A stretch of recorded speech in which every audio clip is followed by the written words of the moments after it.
వెంకటాపురం గ్రామంలో సుప్రజ, రాధిక అనే అత్త కోడళ్లు ఉండేవారు. వీరిద్దరూ ఎప్పుడూ గొడవ పడకుండా ఎంతో చక్కగా సంసారం సాగించేవారు. దీంతో వీరిని కొత్తగా చూసిన వాళ్ళు అత్త కోడళ్లు కాదేమో, తల్లి కూతుళ్లేమో అనుకునేవాళ్లు.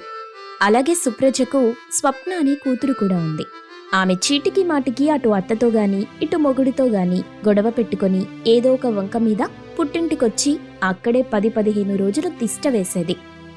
ఒకరోజు ఇలాగే స్వప్న పుట్టింటికొచ్చి గుమ్మం వద్ద నిలబడి ఇలా కేకలు వేస్తుంది. అమ్మా అమ్మా, నిన్నేనే తల్లి, ఎక్కడున్నావే బాబు? ఏంటి స్వప్న, సడన్ గా ఇలా వచ్చావు? మళ్ళీ ఏం జరిగింది? ఇంకేం జరుగుతుంది, మళ్ళీ గొడవే జరిగింది. అది కాదు స్వప్న, సంసారం అన్నాక చిన్న చిన్న ఇబ్బందులుంటాయి. అవి సహజం, మనమే సర్దుకుపోవాలి. నిజమే నువ్వు చెప్పింది, అందుకే బ్యాగ్ సర్దుకొని వచ్చేసా. అయ్యో స్వప్న, నా మాట ఒకసారి అర్థం చేసుకో. అసలు నువ్వేం తల్లివే బాబు? అవతల కూతురు గొడవ పెట్టుకుని వచ్చిందంటే నీ వియ్యపురాలకి ఫోన్ చేసి కడిగేయటం మానేసి నన్నిలా గుమ్మంలోనే నిలబెట్టి క్లాస్ పీకుతున్నావు అని స్వప్న గట్టిగట్టిగా అరుస్తూ తన తల్లితో మాట్లాడుతూ ఉంటే ఆ అరుపులకు వంటగదిలో ఉన్న రాధిక గుమ్మం దగ్గరికి వచ్చి ఇలా అంటుంది. స్వప్న, ఎంతసేపు అయిందొచ్చి? లోపలికి రా. థ్యాంక్స్ రాధిక, నా తల్లి కన్నా నువ్వే బెటర్, కనీసం లోపలికి రాని పిలిచావు. ఏంటత్తయ్య గారు మీరు స్వప్నని లోపలికి రానివ్వకుండా అక్కడే నిలబెట్టి మాట్లాడుతున్నారు?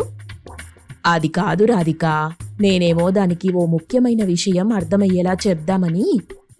మీరేం చెప్పదలుచుకున్నా ముందు స్వప్నని ఇంట్లోకి రానివ్వండి. అయినా ఇంటికొచ్చిన ఆడపడుచుని ఇలా బయట నిలబెట్టి మాట్లాడితే మీకు పర్లేదేమో, కానీ నాకు మాత్రం ఏదోలా ఉంది. ఇలా చూడు స్వప్న, అత్తయ్య మాటలకేం గాని నువ్వు లోపలికొచ్చి స్నానం చేసి తర్వాత టిఫిన్ చేసి కాసేపటికి భోజనం కూడా చేసి కొంతసేపు విశ్రాంతి తీసుకొని మళ్ళీ భోజనం చేసి తర్వాత తీరిగ్గా అత్తయ్యగారు చెప్పిన మాటలు విందువుగాని అని చెప్పి రాధిక అత్తగారి మాటలు లెక్క చేయకుండా ఆడపడుచు బ్యాగ్ తీసుకొని ఆమెను లోపలికి తీసుకెళ్ళింది. అలా స్వప్న ఇంట్లోకొచ్చి మంచినీళ్లు తాగుతూ ఉంటే సుప్రజ స్వప్నతో, ఏమే స్వప్న, మొన్నే కదే మీ ఆయన తుడిచిన టవల్ దండం మీద వేయలేదని గొడవ పడొచ్చి 10 రోజులున్నావు. మళ్ళీ అల్లుడి గారితో ఏం గొడవ పెట్టుకున్నావు? ఈసారి గొడవ పెట్టుకుంది మీ అల్లుడి గారితో కాదు, మా అత్తగారితో. అత్తగారితో గొడవ పడ్డావా? ఇంతకు ఏంటే ఆ గొడవ అని ఇలా సుప్రజ కంగారుగా స్వప్నతో మాట్లాడుతూ ఉంటే ఇంతలో రాధిక వచ్చింది. స్వప్న, నీకు స్నానం చేయడానికి వేడినీళ్లు రెడీ. నువ్వు తొందరగా స్నానం చేసొస్తే నీకు వేడివేడిగా టిఫిన్ కూడా వడ్డిస్తా. విన్నావా అమ్మా? వేడినీళ్ళంట, స్నానానికి రెడీ అంట.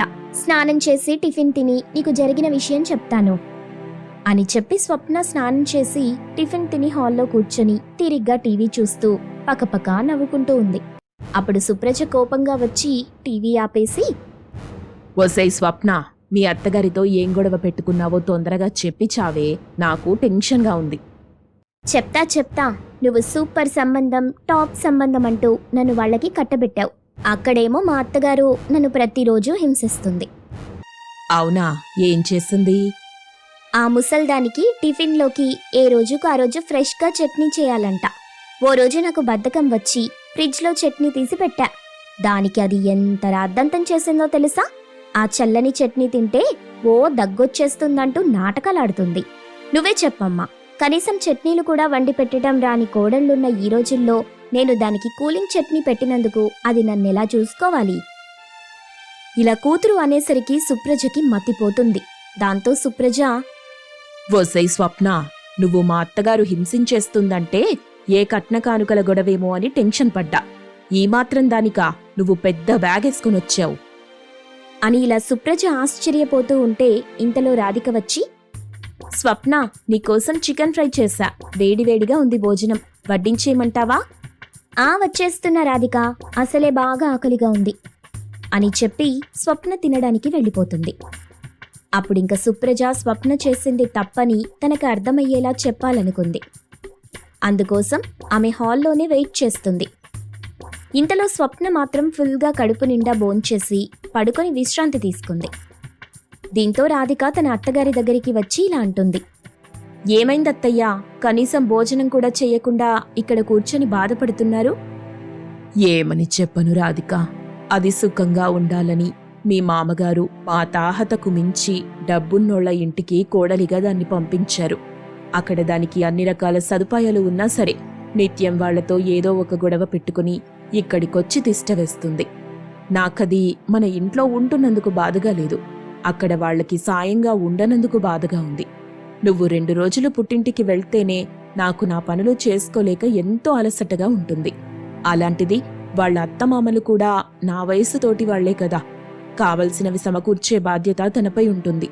ఇవన్నీ నా కూతురు ఎప్పుడు తెలుసుకుంటుందో ఏంటో. మీరు బాధపడకండత్తయ్యా. ఇన్ని రోజులు నేను ఆమె విశ్రాంతి కోసం పుట్టింటికొస్తుందనుకున్నా. పనెగ్గొట్టొస్తుందని ఇప్పుడే తెలిసింది. మీ కూతురికి అర్థమయ్యే రీతిలో నేను చెప్తాను, మీరు చూస్తూ ఉండండంతే అని చెప్పి మర్నాడు ఉదయం స్వప్న నిద్ర నుండి లేవగానే ఆమె ముందు రాధిక హ్యాండ్ బ్యాగ్ వేసుకొని నిలబడి ఇలా అంటుంది. లేచావా స్వప్న? నేనే నిన్ను లేపుదామని వచ్చాను. ఈరోజు నాకు ఆఫీస్ ఉంది, కాస్త ఇంట్లో పని నువ్వే చేసుకో అని చెప్పేసి అక్కడి నుండి వెళ్ళిపోతుంది. దాంతో స్వప్న తన తల్లితో, మీ కోడలు జాబ్లో ఎప్పుడు జాయిన్ అయింది? ఈ మధ్య జాయిన్ అయ్యింది. నిన్న ఆదివారం కాబట్టి ఇంట్లో ఉంది. అవునా, సర్లే, స్నానం చెయ్యాలి, గీజర్ ఆన్ చెయ్యి. మర్చిపోయావా? అవేమిక్కడుండవు. నువ్వే నీళ్లు తోడుకొని వేడి నీళ్లు కాచుకోవాలి అని సుప్రజ అనేసరికి రాధిక నూతిలో నుండి నీరు తోడుకొని వేడి నీరు కాచుకొని స్నానం చేసొచ్చి రిలాక్స్డ్గా కూర్చుంది. అప్పుడు సుప్రజ ఆమె కోసం ప్లేట్లో టిఫిన్ పెట్టి తీసుకొస్తుంది. అది చూసిన స్వప్న, హమ్మయ్యా, కనీసం టిఫిన్ అయినా తయారు చేసిందా నీ కోడలు? అది కూడా నేనే చెయ్యాలేమోనని కంగారు పడ్డాను అని అంటూ నోట్లో ఒక్క ముక్క పెట్టుకుంది. కాని ఆ టిఫిన్ చల్లగా ఉండేసరికి వెంటనే, తుతు, ఇదేం టిఫిన్ అమ్మా ఇది, ఇలా ఉంది? నిన్న చేసింది ఇలా ఉండక ఇంకెలా ఉంటుంది? అది కాదే, నీ కోడలు ఫ్రిడ్జ్లో పాచిపోయినవి పెడితే అలా ఎలా ఊరుకున్నావే? మొదట్లో నీకన్నా ఎక్కువగానే కోప్పడ్డా. అప్పుడు గట్టిగా అరిస్తే అది కూడా పెట్టనని చెప్పింది. అందుకే నోరు మూసుకొని ఇదే తినటం అలవాటు చేసుకున్నా. ఇక ఇలా సుప్రజ చెప్పేసరికి చేసేదేం లేక ఆ టిఫిన్ పక్కన పడేసి ఆమె స్వయంగా తన తల్లికి తనకు టిఫిన్ తయారు చేసుకుంటుంది. ఇలా రోజూ రాధిక ఇంటి పని చెయ్యకుండా ఆఫీస్కి వెళ్లడంతో బోలెడు చాకిరీ చేసి స్వప్న అలసిపోయేది. దాంతో ఓ రోజు స్వప్నే స్వయంగా తన తల్లి సుప్రజతో, అమ్మా, ఇంక నా వల్ల కాదే, మీ ఇంటికన్నా మా అత్తగారిల్లే బెటర్, నేనక్కడికే వెళ్ళిపోతాను. అదేంటి, 15 రోజులు ఇక్కడే ఉంటానన్నావు? అప్పుడేదో అన్నాను గాని ఇక మీదట ఎప్పుడూ రానే తల్లి అని స్వప్న అనేసరికి సడన్ గా రాధిక వచ్చి ఇలా అంటుంది. అలాగైతే ఆదివారం కూడా రావా? అలా సడన్ గా వచ్చిన రాధికని చూసి స్వప్న ఇలా అంటుంది. ఏంటి రాధిక, అప్పుడే వచ్చేసావ్? ఆఫీస్ అయిపోయిందా? 10వ క్లాస్ 10 సార్లు తప్పిన మీ వదినకి ఉద్యోగం ఎవరిస్తారు స్వప్న? మరిన్ని రోజులు నువ్వు చేసిందంతా ఓ నాటకం స్వప్న. నీకు పుట్టినిల్లు కన్నా అత్తగారిల్లే బెటర్ అనే ఫీలింగ్ రావాలని మేమిద్దరం కలిసి ఇలా చేశాం. ఇలా చూడు స్వప్న, నీకు అత్తగారింట్లో మా ఇంట్లో కన్నా ఎక్కువ సదుపాయాలున్నాయి. అయినా సరే నీకు పని చెయ్యడానికి బద్ధకం. నువ్వు నా కోసం ఇన్ని రోజులు ఎంత కష్టపడ్డావో అందులో సగం మీ అత్తగారి కోసం, నీ భర్త కోసం కష్టపడు. ఎందుకంటే ఆ ఇంటి కోడలిగా అది నీ బాధ్యత. నేను ఎలా పని చేసుకోలేకపోతున్నానో ఆవిడ కూడా నాలాగా పని చేసుకోలేదు అని ఇలా సుప్రజ స్వప్నకు వివరించి చెప్పేసరికి తను చేస్తున్న తప్పు తెలుసుకొని ఆ రోజు నుండి స్వప్న తన అత్తగారింట్లో అత్తగారితో భర్తతో చిన్న చిన్న విషయాలకు గొడవపడటం మానేసి సర్దుకుపోయి చక్కగా కాపురం చేసుకుంటుంది. చక్రవర్తి గ్రేట్ బిజినెస్ మ్యాన్, గొప్ప ధనవంతుడు. ఒక పెద్ద ఇంట్లో భార్య కల్పన, 25 ఏళ్ల కూతురు శ్రీవల్లితో కలిసి సంతోషంగా జీవిస్తూ ఉంటాడు. కూతురు శ్రీవల్లి అంటే ఎనలేని ప్రేమ. తనకి ఏ చిన్న కష్టం కూడా రాకుండా కంటికి రెప్పలా చూసుకుంటూ ఉండేలా అమాయకుడైన ఆనంద్ని తీసుకొచ్చాడు. మన అమ్మాయిని చూసుకోవడానికి ఆ అబ్బాయిని పెట్టడం ఏంటండి?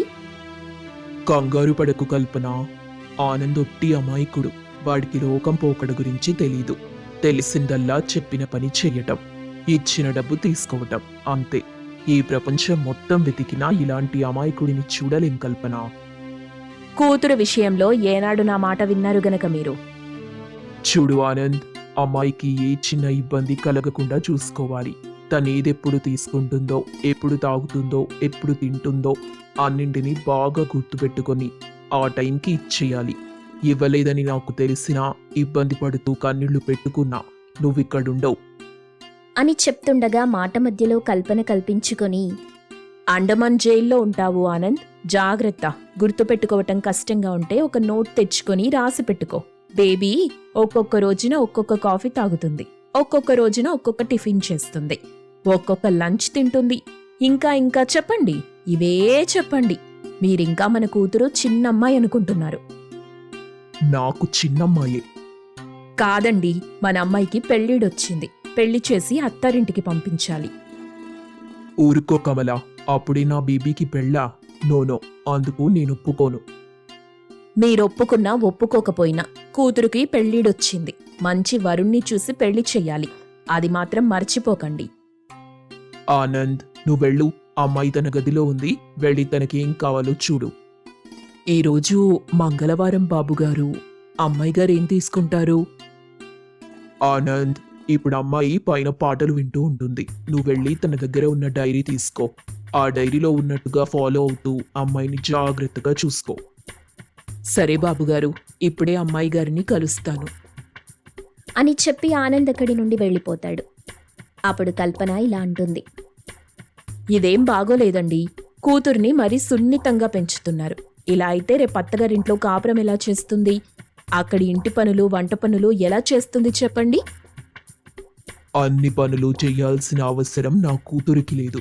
నా కూతుర్ని చేసుకునేవాడు నా ఇంటికి రావాలి తప్ప నా కూతురు వాడితో వాడింటికి వెళ్ళదు.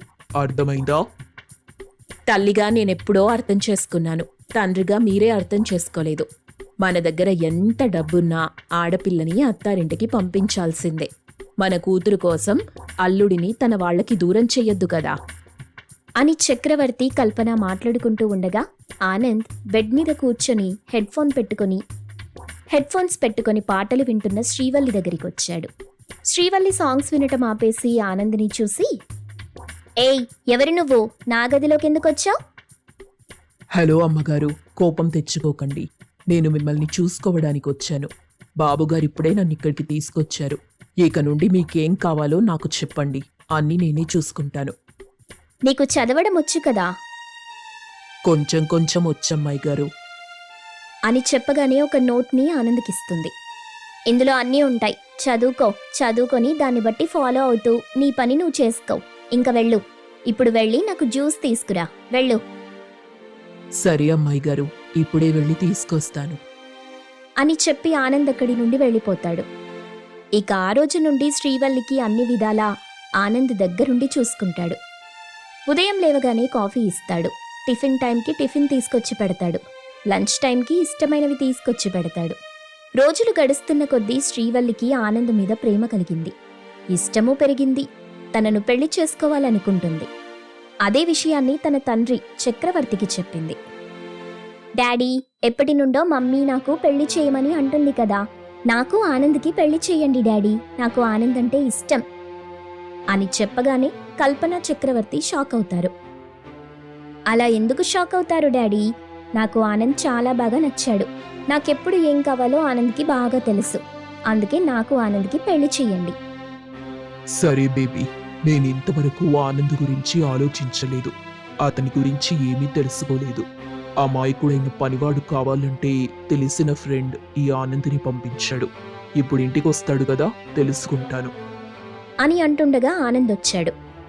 చక్రవర్తి ఆనంద్ కుటుంబ విషయాలు అడిగాడు. అప్పుడు ఆనంద్ తన మధ్యతరగతి కుటుంబం గురించి, చిన్న చిన్న పనులు చేసుకుంటూ జీవించే తన తల్లిదండ్రుల గురించి చెప్తాడు. అది విని చక్రవర్తి, కల్పన షాక్ అవుతారు. శ్రీవల్లి మాత్రం, డాడీ, వాళ్ళెవరైతే మనకేంటి, పిలిపించి మాట్లాడండి, నాకు ఆనంద్కి పెళ్లి చేయండి అని చెప్పగానే ఒక రోజున ఆనంద్ తన తల్లిదండ్రులు వీరయ్య, సుభద్రని తీసుకొస్తాడు. చక్రవర్తి వాళ్ళని నిలబెట్టే మాట్లాడతాడు. అతను చెప్పింది విని వాళ్ళు అయోమయంగా చూస్తుంటారు. నేను చెప్పింది అర్థమైంది కదా? అర్థమైంది బాబుగారు, కానీ మా అబ్బాయిని మీ ఇంటికి పంపలేం. మీరొకవేళ మీ అమ్మాయిని మా ఇంటికి కోడలిగా పంపించాలనుకుంటే పెళ్లి చేద్దాం, లేదంటే లేదు అని చెప్పి వాళ్ళక్కడి నుండి వెళ్ళిపోతారు. రోజులు గడుస్తుంటాయి. శ్రీవల్లి మాత్రం ఆనంద్ కావాలని ఏడుస్తూ తన ఇంట్లో నిరాహార దీక్ష మొదలెట్టింది. కూతురు ఏం తినకుండా ఇన్ని రోజులు ఎప్పుడూ ఉండలేదు. ఆనంద్కి మన అమ్మాయినిచ్చి పెళ్లి చెయ్యండి. ఆనంద్ మన ఇంటికి రాడు. మన అమ్మాయిని వాళ్ళింటికి పంపించండి. మన అమ్మాయి ఆనంద్ లేకపోతే ఉండలేనని చెప్తుంది కదా అని కల్పన చెప్పగానే చక్రవర్తి కూడా బాగా ఆలోచన చేసి మంచి ముహూర్తం పెట్టించి ఆనంద్ శ్రీవల్లికి పెళ్లి చేస్తాడు. శ్రీవల్లి కాపురానికి అత్తగారి చిన్న ఇంటికొచ్చింది. ఆ ఇంట్లో ఒక దిక్కున వంట సామాగ్రి ఉంది, మరో దిక్కున దేవుడి ఫోటోలున్నాయి. సుభద్ర శ్రీవల్లి చేత దీపం పెట్టించింది. ఇలా చూడమ్మా, నువ్వు ధనవంతుల బిడ్డవి, మావి మధ్యతరగతి బ్రతుకులు. నేను మీ మావయ్య అబ్బాయి పనులకి వెళ్ళిపోతాం. నువ్వింటి దగ్గరుంటావు. గిన్నెలు కడగటం, బట్టలు ఉతకటం, ఇంటి ముందు కల్లాపి జల్లి ముగ్గులు పెట్టటం లాంటివి చెయ్యాల్సుంటుంది. మా డాడీకి చెప్తే పని మనిషిని పంపిస్తాడాంటీ? ఆంటీ కాదమ్మా, అత్తయ్య అని పిలు. మరొక విషయం, మీ నాన్నగారిక్కడికి ఏ పని వాళ్ళని పంపించరు. ఎలాంటి మిషన్లు రావు. అన్ని పనులు నువ్వే చెయ్యాలి. సరే అత్తయ్యా, నేర్చుకుంటాను, చేస్తాను. నాకు ఆనంద్ ప్రేమ ముఖ్యం. ఎలా చెయ్యాలో తెలీదు, నాకు చేసి చూపించండి. అప్పుడు ఖచ్చితంగా అన్ని పనులు నేనే చేస్తాను. సరే కోడలా, ఈరోజు విశ్రాంతి తీసుకో. రేపు నీకు పనులన్నింటినీ నేర్పిస్తాను. నువ్వు కొడుకు ఇంటి దగ్గర సంతోషంగా ఉండండి. నేను మీ మావయ్య పనులకి వెళ్తాం. మళ్ళీ చీకటి పడే వేళ ఇద్దరం వస్తాం. సరే అత్తయ్యా అని చెప్పగానే సుభద్ర వీరయ్య అక్కడి నుండి వెళ్ళిపోతారు. ఆ రోజు ఇంటి పెరట్లో ఉన్న పూల మొక్కల నడుమ శ్రీవల్లి ఆనంద్ కూర్చొని ప్రేమగా కబుర్లు చెప్పుకుంటూ ఉంటారు. అలా చీకటి పడే వేళకి వీరయ్య సుభద్ర ఇంటికొచ్చారు. సుభద్ర వంట చేసి కొడుకుకు కోడలికి తినిపిస్తుంది. శ్రీవల్లి సంతోషపడుతుంది. కోడలా, ఇప్పుడు పడుకోండి. తెల్లారిన తరువాత ఇంటి పనుల గురించి, వంట పనుల గురించి చెప్తాను. సరే అత్తయ్యా అని చెప్పి ఇంట్లో మంచంలో శ్రీవల్లి ఆనంద్ పడుకుంటారు. వీరయ్య సుభద్రలు కింద పడుకుంటారు. మరుసటి రోజు ఇంటి ముందున్న బావి దగ్గర సుభద్ర నీళ్లు చేదుతూ తన కోడలికి చెప్తుంది. శ్రీవల్లి శ్రద్ధగా వింటుంది, చూస్తుంది. ఇప్పుడు నువ్వు చెయ్యి కోడలా. అలాగే అత్తయ్యా అని చెప్పి శ్రీవల్లి కూడా బావిలో నుండి నీళ్లు చేదుతుంది. అది చూసి సుభద్ర సంతోషిస్తుంది. శ్రీవల్లికి మాత్రం చేతులు నొప్పి పుడతాయి. తరువాత సుభద్ర గిన్నెలు తోమి చూపిస్తుంది. శ్రీవల్లి కూడా గిన్నెలు తోముతుంది. అప్పుడు సుభద్ర వెళ్లి బట్టలు తీసుకుని బావి దగ్గరికి వచ్చింది. కోడలా, గిన్నెలు కడగటం అయ్యాక ఈ బట్టలు ఉతుకు తల్లి. నేను వెళ్ళి కాసేపు పడుకుంటాను. నాకు నడున్నొప్పొస్తుంది. సరే అత్తయ్యా, నేను చేస్తాను, మీరు వెళ్ళండి. చూడు కోడలా, గట్టిగా బండకేసి కొట్టకు, చిరిగిపోతాయి. మనకున్నవి అవే. సరే అత్తయ్యా, చిన్నగానే ఉతుకుతాను అని చెప్పగానే సుభద్ర అక్కడి నుండి వెళ్ళిపోతుంది. శ్రీవల్లి బట్టలుతుకుతుంది. ఆ పక్కనే ఉన్న బట్టలు దండెం మీద ఆరబెడుతుంది. తరువాత సుభద్ర వంట చేయటం చూపిస్తుంది. వంట చేయటం అంతా కొత్త కాబట్టి చేతులు కాల్చుకుంటుంది కోడలు. అలా రోజులు గడుస్తూ ఉంటాయి. ధనవంతుల కూతురు శ్రీవల్లి ఆనంద్ చూపించిన ప్రేమకి మురిసిపోయి మధ్యతరగతి కోడలిగా తన జీవితాన్ని కొనసాగిస్తూ చక్కగా కాపురం చేసుకుంటూ ఆనందంగా ఉంటుంది.